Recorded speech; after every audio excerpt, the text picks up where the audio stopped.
Esta pequeña presentación va a tratar sobre gestión de datos e información en la pandemia de COVID-19, viendo el aspecto general, pero también focalizando en nuestros problemas, ¿no? Problemas peruanos. ¿Cómo nosotros hemos respondido en relación a los diferentes países? Voy a mencionar, empezando por un ejemplo positivo, cómo estamos nosotros ahora y qué sugerencias planteo.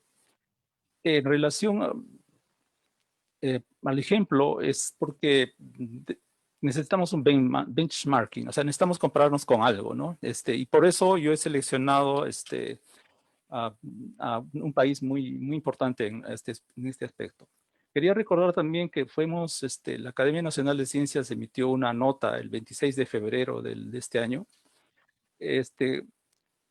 llamando la atención sobre la posible llegada en ese momento epidemia al Perú, y con algunas sugerencias, ¿no? Sugerencias que se habían visto implementándose en Asia, en países asiáticos, mismo China, Taiwán y Tailandia. En base a esa experiencia se ha escrito este reporte. Y este ejemplo que les doy es precisamente un ejemplo de la falta que nosotros tenemos los peruanos en unas deficiencias en la gestión de información y conocimiento, francamente. Entonces, el hecho es que nosotros se ha puesto en la información, se ha informado, pero hemos fallado al reaccionar. Y Tailandia considero que es uno de los mejores países en donde la gente se comunicó mejor que el virus. Porque nosotros aquí en el país el virus se ha comunicado mejor que la gente, pero allá en Tailandia no. Aquí ustedes ven cómo ha sido la curva epidémica en Tailandia, y vamos a revisar brevemente qué es lo que han hecho para lograr eso. Y nosotros, cuáles son nuestras deficiencias, ¿no? Bueno, han logrado una red de laboratorios en todo el país. Son 85 laboratorios donde te hacen pruebas moleculares. Ellos no se imaginan que pues, van a hacer pruebas serológicas para el diagnóstico. Y luego, la mayoría de ellos nacionales y también privados. Hay 5 lecciones que tenían inversión en facilidades de salud.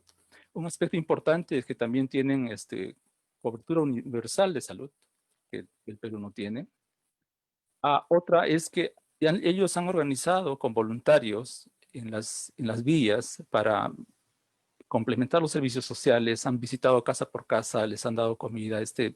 Ha sido muy importante la acción de voluntarios. Otra es acción inmediata, porque ellos fueron uno de los primeros países en recibir infectados de China, tienen un gran flujo de turismo de China, y también de trabajadores, y ellos fueron los que se detectaron primero. Y también han comunicado adecuadamente y se han organizado como país adecuadamente, ¿no? Y ustedes ven aquí el éxito.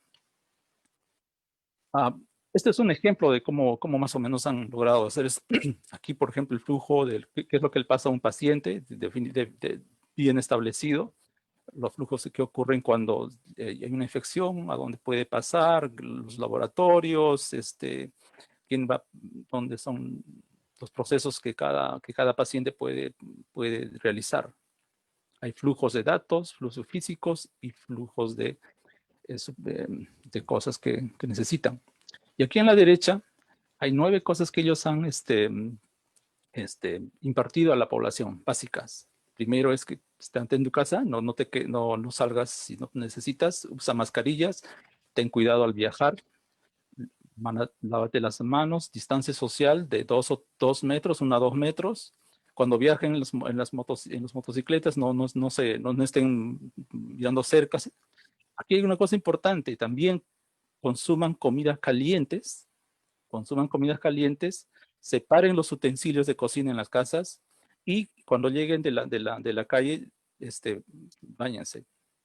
Esos fueron los 9 consejos que les dieron desde el principio.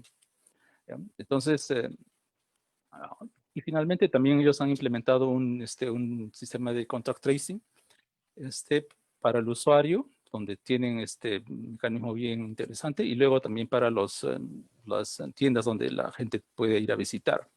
Se les informa si es que hay un problema, y ahí obviamente si alguien ha tenido un contacto cercano, se le hace la prueba gratuita de COVID. Bueno, entonces ya vimos un ejemplo. Veamos ahora, volvamos a nuestra realidad para ver dónde estamos. Hemos tenido nosotros gravísimos problemas de información, no solamente desde el gobierno central, sino también de organismos multilaterales, por ejemplo, y aquí voy a mencionar dos. Han visto las figuras anteriores, y aquí en agosto del 2002, todavía la OPS te decía, si estás enfermo, queda en la casa, y luego si los síntomas empeoran, marca el 11 o acude. O sea, cuando ya estás muy mal, recién ve al hospital, y obviamente ya va a tener graves problemas ahí, y ni siquiera hay espacio en los hospitales. Entonces ha habido un grave problema en cómo se difunde la información hacia los pacientes. Otro problema que ustedes ven a la derecha, esta es una recomendación de la OPS en un brochure para los asistentes de pacientes enfermos. Y ahí dice, recomendaciones COVID-19. Si usted está a 1,5 metros de distancia, no necesita ningún dispositivo de producción. Eso es lo que dice claramente.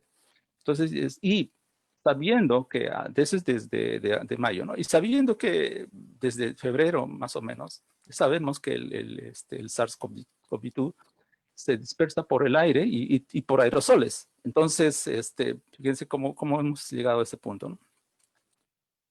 Pero felizmente la OPS, debemos mencionar que ha mejorado, ahora ya tiene un documento mucho más, más, más claro, más específico acerca de los pasos, qué es lo que hay que hacer, dónde se tienen que aislar. Hay centros temporales de aislamiento que antes ni siquiera se pensaban o no existían. Nosotros desde febrero hemos recomendado esos centros temporales de aislamiento, que es la experiencia asiática, pero recién lo están implementando con más claridad, ¿no? Bueno, entonces ya está mejorando. Hemos tenido otros flujos de información en otros aspectos también. No ha habido información clara de países clave. Por ejemplo, China aparentemente ha escondido información. Aquí en el país ha habido gran confusión entre pruebas moleculares y serológicas. Confusión en ciertas personas, ¿no? Porque casi todos los científicos, los médicos saben bien una diferenciar una de otra. Ha habido reportes inconsistentes.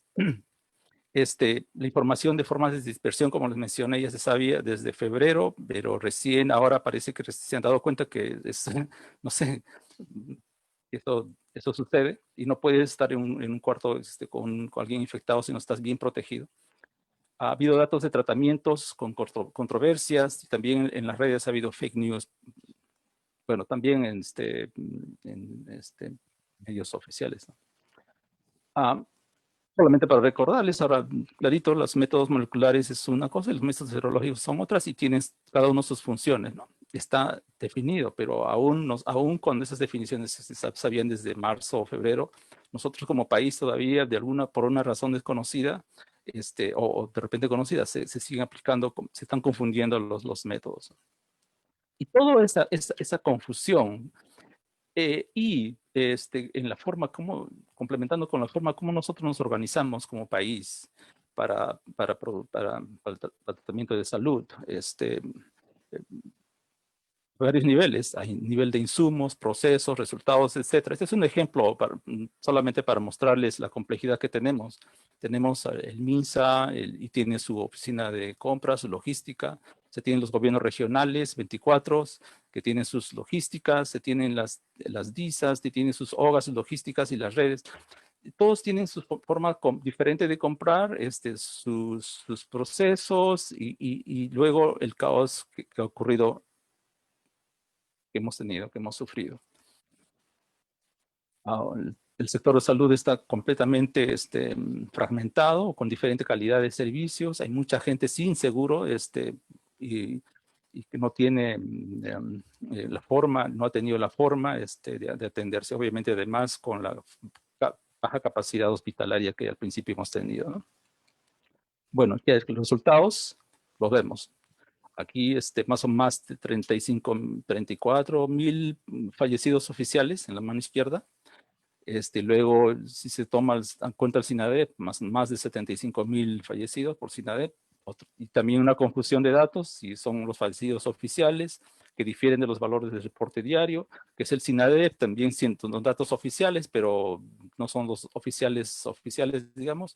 Las directas tienen otros datos, tanto de fallecidos como de positivos a las muestras. Hay una gestión de datos caótica entonces en el país. Eso es lo que que existe es la verdad.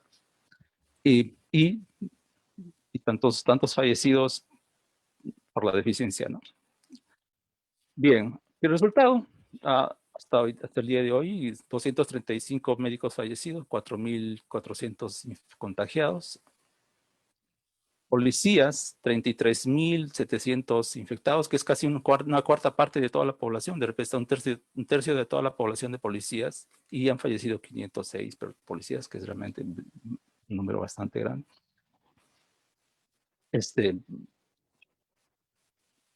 Me salto a las sugerencias porque ya hemos visto las diferencias, las deficiencias en la gestión de datos y los resultados en las deficiencias, ¿no?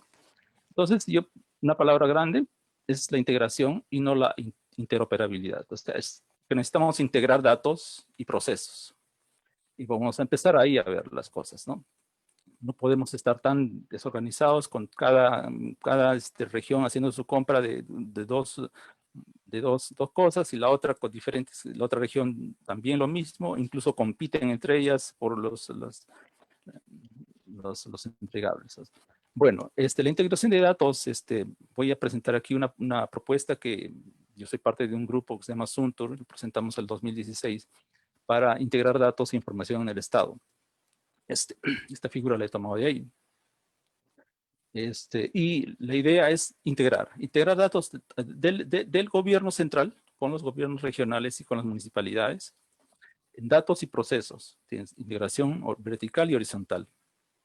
Necesitamos mejorar la red de fibra óptica entre todo en el país. Necesitamos un centro de datos estatales fortalecido, uno solo.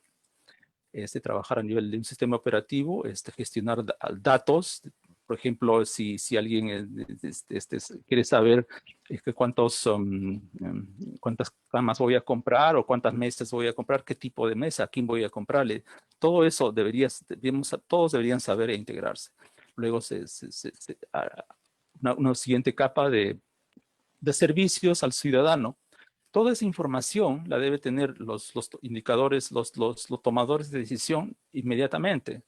Por ejemplo, si se han utilizado, qué sé yo, se han comprado 10 computadoras, esa información inmediatamente deben actualizar los indicadores del Estado. Y no debe haber una demora más que de algunos segundos para actualizar esta información de los indicadores. Entonces, la información que viene desde la base hasta el tope debería ser rápidamente conceptualizada. Eso no existe en el Perú. Ustedes se acuerdan que hace algunos meses, hace unas semanas o meses, querían saber el número de camas disponibles, querían saber, ese tipo de información debería estar completamente disponible a todos si es que tuviéramos una arquitectura del gobierno integrada. Estamos proponiendo que haya una Secretaría Nacional de la Información con capacidad, que gestione datos nacionales, que gestione, no que dé una regla, sino que gestione, que tenga la capacidad de tenerlos y de mantener los datos, definir, implementar software, darlo para que otros lo usen, definir e implementar seguridad de la información, coordinar con recursos humanos en informática, porque ahora mismo en recursos humanos cada oficina de informática contrata a su forma, a su manera. Nadie responde más que al jefe de esa unidad orgánica, pero no a la PCM o a una entidad mayor en relación a información, ¿no? Una entidad que promueva la sociedad de la información y que promueva la industria. En todos los sectores. Eso es lo que estamos proponiendo, la integración y el fortalecimiento de la gestión estatal, de tal forma que cuando venga otro problema, otra pandemia, otro problema de gestión, estemos listos a responder. Entonces aquí finalmente me he permitido poner algunos puntos en relación al flujo de información. Tenemos graves deficiencias. Y necesitamos, en primer lugar, obviamente estamos hablando de la pandemia de COVID-19, es mejorar la vigilancia de información epidemiológica, ¿no? Que incluyan los medios formales e informales. Me refiero que no solamente la vigilancia se hace leyendo los papers publicados en Lancet, digamos. En esta pandemia, la información primera que se ha obtenido no ha sido en los journals, ha sido en las noticias, en la televisión, en el internet. ahí en los videos ya se sabía exactamente qué estaban haciendo Tailandia, Taiwán, Corea del Sur y China. Y entonces, si se sabía en esa época, ¿por qué aquí no han usado esa información para producir este, normas? Porque yo pienso, pero porque la burocracia intermedia no conoce inglés y no escucha lo que ocurre en otros países y no han capturado esa información. Entonces, es necesario obtener también esa información para tomar decisiones. Uno puede esperar que haya un estudio clínico doble ciego a ver si voy a hacer una medida cuando en una pandemia no tienes ese tiempo, ni el tiempo, ni la chance. Entonces, necesitamos agilizar recepción y distribución de información científica y técnica para estos, cuando hay casos de emergencias como estos. Digitalización de procesos, la integración de datos y sistemas, incluyendo las compras, los datos anonimizados abiertos. Hemos tomado gran problema con eso. Hasta ahora mismo no podemos obtener datos para hacer los estudios ni siquiera, o para solamente difundirlos y que la gente conozca con mayor claridad qué es lo que pasa. ¿Por qué han fallecido tanta gente en los hospitales? Esa es una pregunta que se debe resolver y se va a resolver y se va a encontrar respuestas muy tristes, desgraciadamente. Luego se tiene que dar información simple, clara y verdadera al ciudadano, que no sea amenazas ni con miedo, sino información, como lo han hecho los tailandeses. Y también uso de tecnologías para recibir y dar información, como el app de trazabilidad. Obviamente todo eso es a nivel de gestión, pero es una cosa fundamental que debemos resaltar es que debemos incrementar el personal de investigación científica y desarrollo tecnológico. Necesitamos que nuestras empresas tengan mucha más tecnología, con mucha más capacidad, y también que los centros de investigación o las universidades tengan mucha más capacidad de personas, de investigadores debidamente pagados para hacer este trabajo. Bueno, esa es mi presentación. Gracias, José.